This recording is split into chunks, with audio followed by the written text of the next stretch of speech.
अस्सलामुअलैकुम नाज़रीन, इस एपिसोड के शुरुआत में हम देखते हैं जंगल से उरहान हुलोफेरा और सिपाहियों के साथ आगे बढ़ रहा होता है। करीबी में बसंतनी गात लगाए बैठे होते हैं। एक खुले मैदान में रुककर उरहान घोड़े से उतर जाता है और नक्शा खोलकर देखते हुए कहता है, मालूमात से पता चलता है कि ये वही मुकाम है, लेकिन किस तरफ। बसंतनी सिपाहियों की हरकत देखते साथ ही उरहान एकदम से हुलोफेरा की जानिब बढ़ने वाले तीर को रोकता है। उन पर बहुत से तीर बरसाए जाते हैं, मगर डाहलों के जरिए वो सबको नाकाम बना देते हैं। तीरों के बाद बसंतनी सिपाही झाड़ियों से निकल आते हैं। उरहान सिपाहियों से कहता है, किसी को जिंदा ना छोड़ना, चलो शाबाश। ये कहते और सुनते साथ ही वो सब उन पे टूट पड़ते हैं और उन्हें जहन्नुम वासिल करते ही चले जाते हैं। हुलोफेरा भी उरहान का भरपूर साथ देती है। उरहान भी बेदर पे कई सिपाहियों को मार गिराता है। एक जख्मी बसंतनी सिपाही घोड़े की जानिब बढ़ता है तो उरहान खंजर फेंककर उसे भी जहन्नुम वासिल कर देता है और कहता है, ये उन्हें खबर देने जा रहा था बेगैरत कुत्ता। हुलोफेरा कहती है, उनकी यहाँ मौजूदगी महज इत्तेफाक नहीं हो सकती। तो उरहान कहता है, ज़ाहिर है कि वो खानका की हिफाजत कर रहे हैं। तो उरहान, इनकी लाशें ठिकाने लगा दो और घोड़े ले आओ। उधर पोइना एक खातून के साथ बेस बदले सोगौत में दाखिल होती है और आगे बढ़ते हुए कहती है, मैंने इस दिन का बहुत इंतजार किया। मैं उन दुश्मनों का अंजाम देखूंगी जिनके बारे में मैंने अपनी खाला से सुना। मैंने हमेशा इनका तस्वुर किया, अगर वो इतने बुरे थे कि उन्होंने मेरी माँ और बाबा को मार डाला तो वो काफी बदसूरत होंगे, है ना, या खौफनाक। फातिमा को देखकर उसे बहुत गुस्सा आता है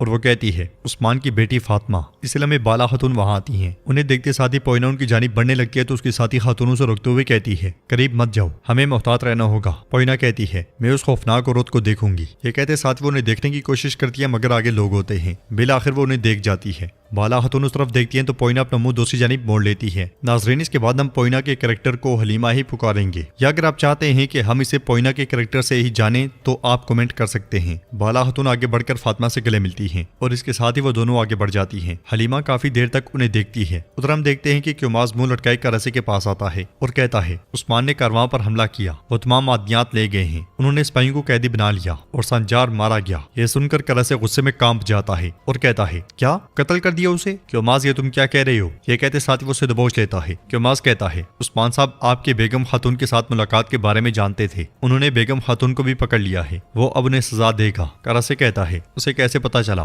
तो क्योमाज कहता है, हुजूर मैं नहीं जानता। करसे गुस्से से कहता है, उस्मान बेगम को फांसी दे देगा। क्योमाज कहता है, क्या मैं सरदारान को खबर दूं? क्या हम अपनी फौज जमा करें? तो करसे कहता है, हम सबसे पहले बेगम को अगवा करेंगे, मैं उसे अपनी तरफ करूंगा। गेंजर को खबर भेजो, बेगम खातून को बचाने का कोई रास्ता तलाश करे। यह सुनते साथ ही क्योमाज चला जाता है और सरदार करसे कहता है, मैं तुम्हें समुद्र में डुबो दूंगा उस्मान, डुबो दूंगा। इसकी कीमत बहुत भारी होगी। वो इस कदर मजबूती से खंजर को पकड़ता है कि उसका हाथ जख्मी हो जाता है। फिर वो चीजें उठाकर फेंक देता है। सोगौत में फातिमा कामकाज में मसरूफ होती है। हलीमा गुस्से में उसे देख रही होती है और उसके साथ टकराने पर हलीमा के हाथ से जग गिर जाता है। ये देखकर फातिमा एकदम से कहती है, क्या तुम ठीक हो? मुझे तुम्हारे आने का पता नहीं चला। तो हलीमा कहती है, फातिमा खातून अपने आप को इल्जाम ना दें, ये मेरी गलती है, लेकिन अब मैं अपनी दादी को क्या बताऊंगी? ये मैंने अपने आखिरी सिक्के से खरीदा था। तो फातिमा कहती है, उदास ना हो, बताओ तुम्हारा नाम क्या है? हलीमा कहती है, मेरा नाम मरियम है। फातिमा पूछती है, क्या हम पहले मिल चुके हैं? तो हलीमा कहती है, नहीं, हम अभी यहाँ नए हैं, मुझे माफ कर दें। ये कहते साथ ही वो जाने लगती है तो फातिमा उसे पकड़ते हुए कहती है, अस्तगफिरुल्लाह, तुम्हारी गलती नहीं है, चलो नया खरीदते हैं। तो हलीमा कहती है, नहीं, मैं इसे कबूल नहीं कर सकती, ये मेरी गलती थी। फातिमा कहती है, ये मुमकिन नहीं है, मैं तुम्हारा एतराज कबूल नहीं करूंगी। फिर बाला खातून को आता हुआ देखकर कहती है, देखो मेरी माँ भी आ रही है, तुम मुझसे एतराज कर सकती हो, लेकिन तुम उनकी बात पर एतराज नहीं कर सकती। हलीमा कहती है, फातिमा खातून बाद में।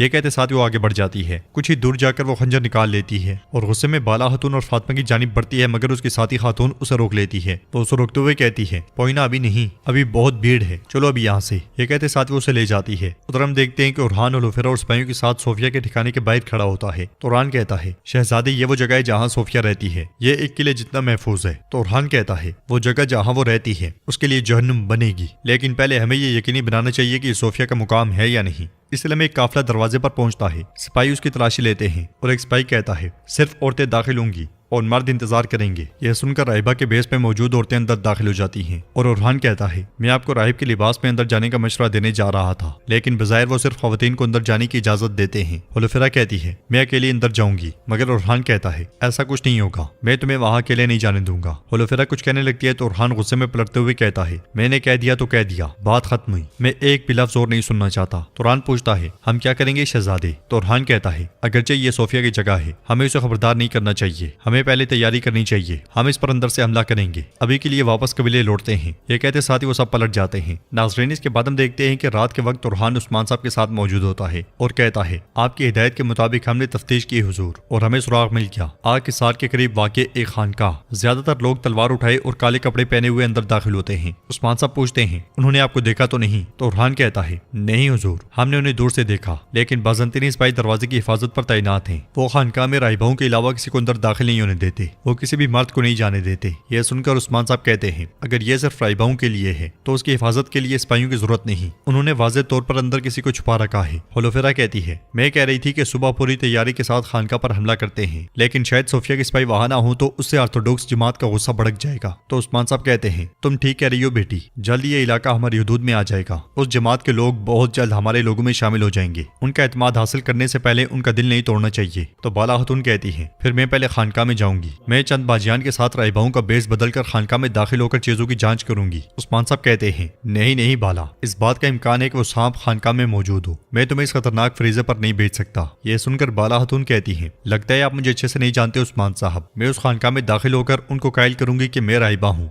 और मैं आराम से निकल आऊंगी इंशाल्लाह। गोंजा कहती है, माँ मैं आपके साथ जाऊंगी। होलोफेरा कहती है, मैं भी आपके साथ होंगी, क्योंकि वो मेरे ही मजहब के हैं, इसलिए हम पर वो ज्यादा तवज्जो नहीं देंगे। बाला खतून कहती है, ये ठीक है, इसके अलावा तुम उनकी जबान भी अच्छे से समझती हो। गोंजा, तुम सोगोत जाओगी ताकि बाजार बगैर मालिक के ना रहे। यह सुनकर गोंचा थोड़ी मायूस हो जाती है। उधर रोटी को देखते हुए गेंजर कहता है, बेगम खातून जरा इंतजार करें। इसलिए में उसका सिपाही वहां आता है तो गेंजर उससे कहता है, खाना लाने वाली बहनों का जरा ध्यान हटाकर इस रोटी को दूसरी रोटी से तब्दील कर देना, किसी पे कुछ भी जाहिर ना हो पाई। जब बेगम खातून फरार हो जाए तो उनका ताकुब करना, उन्हें बताना कि करासे साहब के सिपाही शिमाली जानिब आपका इंतजार कर रहे हैं। यह सुनते साथ ही सिपाही चला जाता है और गेंजर कहता है, मैंने जो करना था वो कर दिया बेगम खातून, बाकी आपकी महारत पर मुनसर है। उधर यूसुफ कैद खाने के बाहर पहुंचता है और वहां मौजूद सिपाही गौस से कहता है, सिपाही गौस मुझे अपनी बहन से मिलने की इजाजत चाहिए। मगर गौस कहता है, यूसुफ भाई ये मुमकिन नहीं है, उस्मान साहब के सख्त अहकामात हैं, हम किसी को भी अंदर जाने की इजाजत नहीं दे सकते। यूसुफ कहता है, भाई आप बहुत बड़ी गलती कर रहे हैं, मेरी बहन गद्दार नहीं है और ना ही उसने किसी को धोखा दिया है। फिर बुलंद आवाज से कहता है, बहन क्या आप मुझे सुन रही है? यह सुनते साथ ही अंदर मौजूद बेगम एकदम से खड़ी हो जाती है। भाई गौस यूसुफ से कहता है, यूसुफ बे हमारे लिए सूरत हाल को मजीद मुश्किल ना बनाए। तो यूसुफ कहता है, ठीक है ठीक है। फिर बुलंद आवाज से कहता है, मैं अभी यही हूँ बहन, आप परेशान ना हूँ, मैं आपको बचा लूंगा। ये कहते साथ वो पीछे हट जाता है। कुछ देर के बाद एक खातून खाना लेकर अंदर आती है। बेगम रोटी तोड़ती है तो उसमें चिट्ठी और चाबी पड़ी होती है। वो उन दोनों को निकाल लेती है और चिट्ठी निकाल कर पढ़ती है, जिसमें लिखा होता है, आप हमारी दोस्ती को कबूल ना भी करें लेकिन हम आपको इस आग से बचाएंगे। खत पढ़ने के बाद बेगम कहती है, तो आपने मुझे अकेला नहीं छोड़ा करासे बे, और आपने क्योमास को मुझे बचाने भेजा। ये कहते साथ ही वो जिंदान खोलकर बाहर निकलती है और दरवाजे पर खड़े होकर बुलंद आवाज से कहती है, ए बहनों सिपाहियों जरा देखो। ये सुनते साथियों गौस अंदर दाखिल होता है तो बेगम उसके सर में जोरदार लकड़ी मारती है और गौस बेहोश हो जाता है और बेगम जिंदान से निकलने के बाद आगे बढ़ती है। वो कुछ ही कदम आगे बढ़ती है कि गेंजर का सिपाही उसके पास आता है। बेगम उसे देखकर हैरान और परेशान हो जाती है। सिपाही कहता है, हुजूर ने मुझे भेजा है, ये कपड़े पहन लें, वो शिमाली सिमत में आपका इंतजार कर रहे हैं। यह सुनते साथ ही बेगम सोच में पड़ जाती है। तो नाज़रीन, इसके साथ ही एपिसोड भी इख्तिताम पजीर होती है। अगर आपको वीडियो पसंद आए तो वीडियो को लाइक कर दें।